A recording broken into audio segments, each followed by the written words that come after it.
Yeah. Hello, Anushri ma'am. Good afternoon. Welcome back to my channel.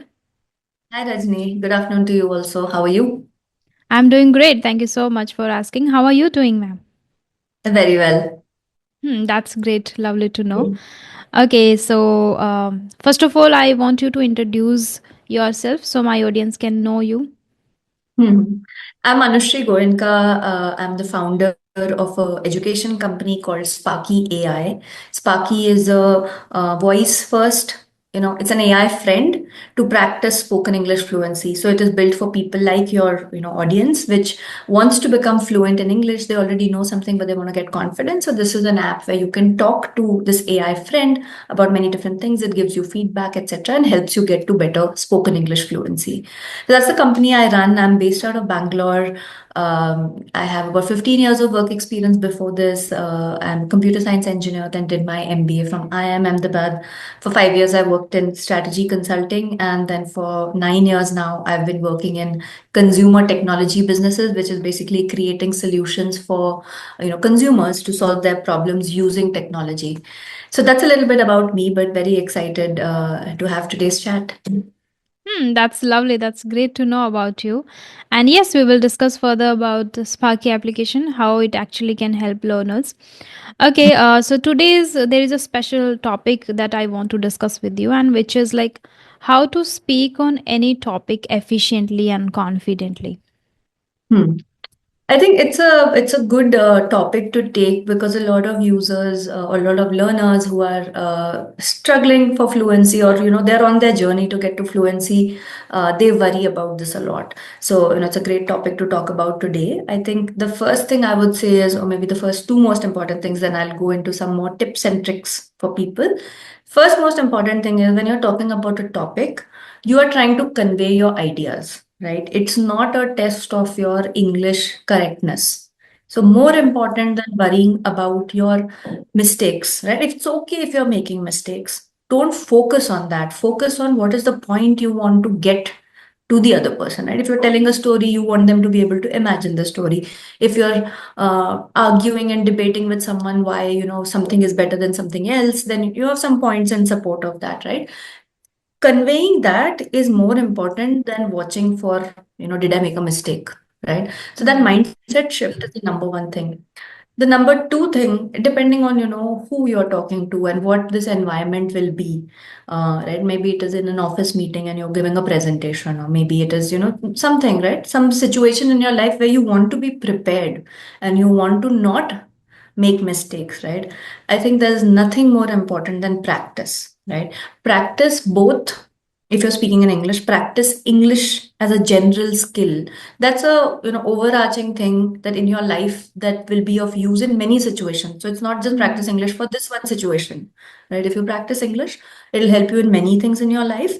But also practice what you want to say. Suppose you're going to practice, you want to talk to your boss about getting a raise, or you want to ask for a long leave and you're saying, this is why I need it, etc. Try to just practice that conversation.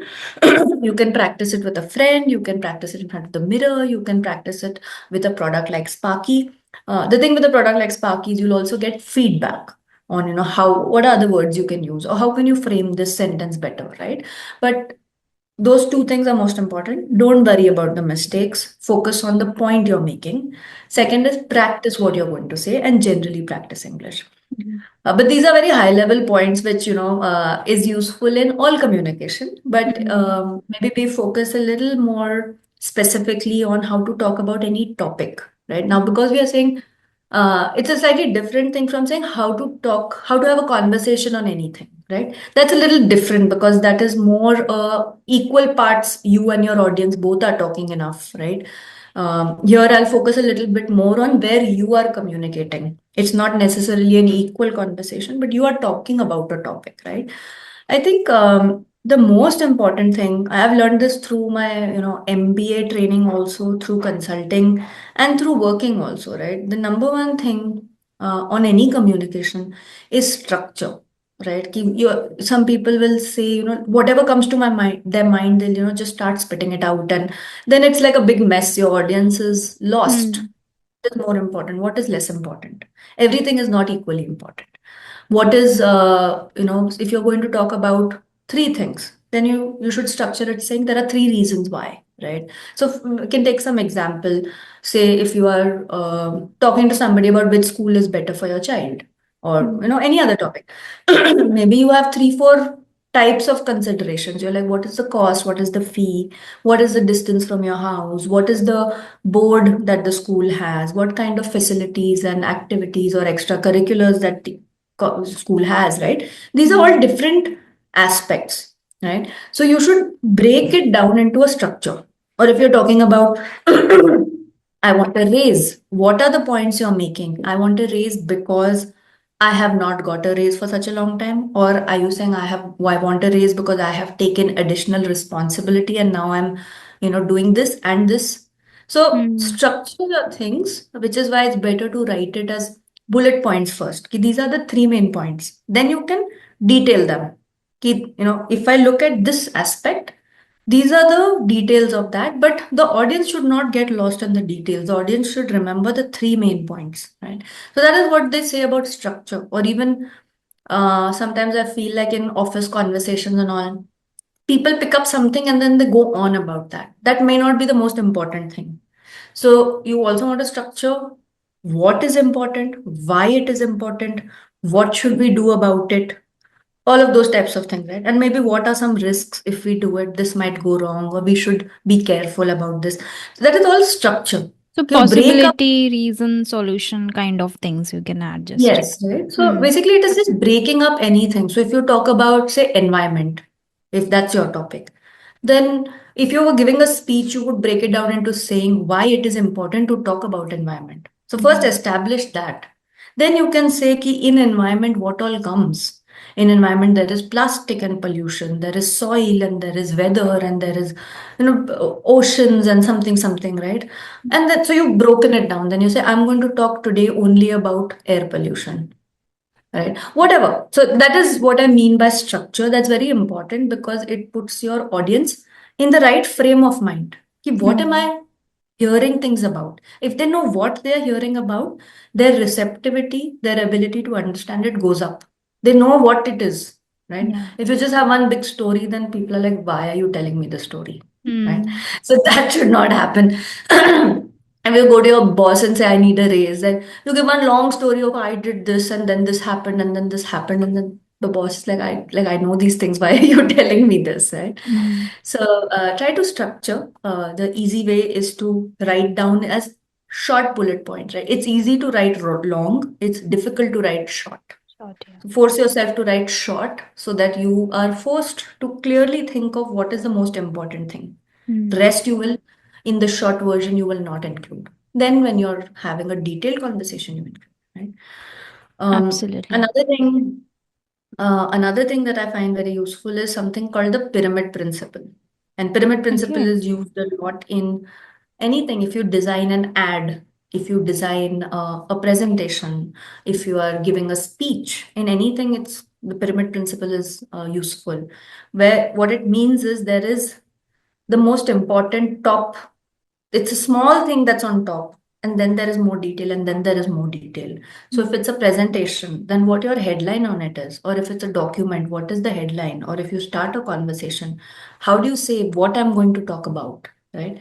That is, you establish that first, then you get it into the next level of breaking that down into something, and then you get into the details, which is the big base of the pyramid. So most of your content is at the base of whatever you want to say.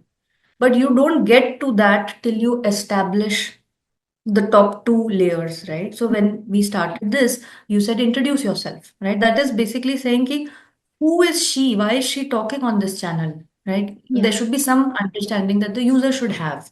Mm. The second thing is you said, what are we going to talk about today? We didn't jump into saying, let's give you tricks, Mm. right? We said, this is what we are going to talk about. And Yeah. then we said, okay, I said there are two things that those are basic things. So there's mindset of not fearing, and there is sort of structure for clarity of thought. And Mm. then we moved ahead. Oh, sorry, practice. Those are the two things we spoke about. And then we moved into specific. That is how structure comes through and pyramid principle comes through in any conversation.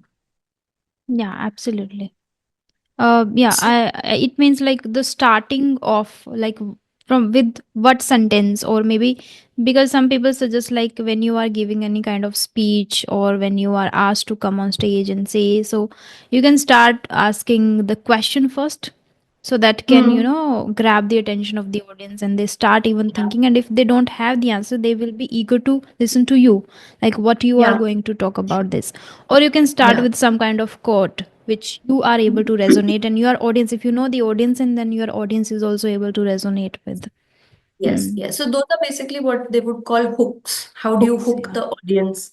How do you grab their attention so that they listen to the rest? If you start in a very boring way, then the audience is probably not paying full attention, right? So Yeah. those are hooks that help you grab attention. Some people do it with a quote, some people do it with a story that you'll first Hmm. like short. It can't be very long, but you'll say a story that sort of hooks the user, and then you connect it to the topic.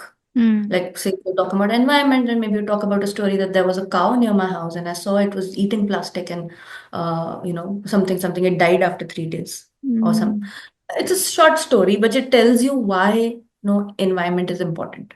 So I think Yeah. that those are hooks that you can use. Hmm. Um, the other thing is simplicity, right? Usually, people who are wanting to get better at English, they feel like I should use some complicated vocabulary, Hmm. right? Like some big words which are impressive. But I would say that's usually it takes away from the other person understanding you. Use Hmm. simple sentences, use simple words, speak with clarity, right? If you're writing a poem or something, then yes, you can, use different Yeah. types of vocabulary. But when you're communicating, of course, you want to use a vocabulary that is suitable for what you're trying to communicate, right? But it doesn't have to be complicated, Hmm. right? If I say something very simply, the chances of you understanding 100% of it is higher than if I Yeah. say something in a complicated way, Hmm. right? So don't try in your, especially when you're not at the stage where you're very confident and you don't even have to think about these things. Hmm. If you're not there, don't try to have complicated words. Try to Yeah. convey the right things in the right structure and flow. Hmm. Yeah. I think then, other than this, it's practice, right? And practice for the topic that you want to talk about, such that you get feedback, such that Hmm. you to improve. It's not saying if you say the same thing 10 times, then you're just learning by heart. Hmm. That's not useful. You want Memorizing, to, yeah. yes, so don't memorize it. Practice Hmm. does not mean, it's not like some, national anthem which you're just going to remember exactly. It doesn't Hmm. have to be. Hmm. Practice means you do that again and again till you feel confident. You don't have to do Hmm. it in the same words. Maybe first time you do it, you're like, oh, actually, no, I got confused. I forgot what I had to say there. And you just like, you realize, you make your notes. Ki, these are the three things. Then you Hmm. speak it again. Then you realize, ki, okay, maybe some words are not coming to your mind. I wanted to say something. Hmm. I can't think of the words to use. So Hmm. feedback and improvement is necessary. So practice is basically what they call iteration. Iteration Hmm. means improving it slowly, slowly, slowly. Every step is a little better than the previous step. Hmm. That's what you want to do with practice. Hmm. Yeah. And I Yeah. think I would like to add here for structuring your thoughts clearly. I think somewhere linking words also help you. And you know, when you are using any linking word, that gives you 2 to 3 more seconds to just structure quickly the next sentence Mhm. you want to use. Yeah, That yeah. is how also you can master it, which will help you to speak and deliver the content efficiently. Yeah. What kind of words could you give us some examples? Like however, fortunately, unfortunately, on the other hand, on the brighter side, something like that, Right. or consequently. So when you are Yeah. using this word in between, the next sentence you can then now quickly like Yes. Yeah. prepare, and then you can deliver in a well manner. Even you can just catch the audience the attention also again, like if you're adding Hmm. this the bright side, when you are Yeah. saying the bright side, then people will be like, okay, again, if Mhm. somebody is like in not listening to you properly, he will also start listening to you Yeah. again. Yeah. Yeah. Yeah. Yeah. Introducing Sparky, your voice first AI friend for building spoken English fluency. Sparky is a friendly fox you can speak in English with even if you don't speak well. English in American style. Can you speak like a American style in English, you? Let's correct that, Leo. Try, the main role in accounts receivable is speaking English in an American style. Can you speak English like an American? Ready for a mock interview? Yes, I am ready. Great response, Leo. You're ready. Let's start with, why should we hire you for this accounts receivable role? Each conversation is designed to give you practice on specific language concepts or topics relevant to your life. Sparky keeps the conversation going so it never gets boring and helps and supports learners. If you're stuck for words, Sparky suggests what you could say. If you don't understand something Sparky said, you can easily see the meaning and even translate it to a language of your choice. Want to hear something again? You can just hit replay. You can also choose the accent and speed for Sparky's voice. Hello. Would you like me to speak faster or slower, or in a different style? Sparky gently corrects you and also shares feedback on everything you say. Over time, it creates your personalized learning path to give you more practice on the specific mistakes that you make. If you don't feel like always talking, you can try out some fun interactive games designed to build vocabulary, pronunciation, and grammar. You can also read stories and articles with Sparky, and Sparky will highlight the mispronounced words in red. Very soon, underconfident, struggling learners gain confidence, get over the stress and embarrassment, and begin to have meaningful conversations about things important to them. They already, like, we had a session earlier also a few days ago, and there I got really nice comments about Sparky, like they are using for a long period of time now, and especially they talked about that non-judgmental environment that they feel comfortable, and that is why they are regularly practicing there and they are able to see some changes in themselves. Maybe people who are trying to become little more advanced and they have desire to connect to people, that is a different case, but who have the desire to learn or grab the knowledge and practice and have the fear also, like they are introverts, so there it is working really well and helping them. So I got a really nice comments on that video that Sparky is helping them in order to learn English. Yeah. Got it. Good to know. Good to know. So, as you have already talked about the Sparky application, which help learners to master the language, whether it is about speaking or learning new words or getting the right pronunciation, everything people get there, and it is very easy to use, and even they get the non-judgmental environment, which is great, and they can even see their progress. The report card also is given there. So people who are watching my video right now, they can download the application from the link that is given in the description box. And guys, whenever you just, like, if you use the application, you can just share with us the feedback also, like if it is helpful or not. And if you have any query also related to the application, you can just ask us in the comment box. Yeah. Thank you so much. Yeah. Good. So thank you, Anushri ma'am, for connecting to me. Yeah. Thank you, Rajni. Yeah. Bye All the bye. best to all your learning viewers. Yeah, sure. All Thank you. right.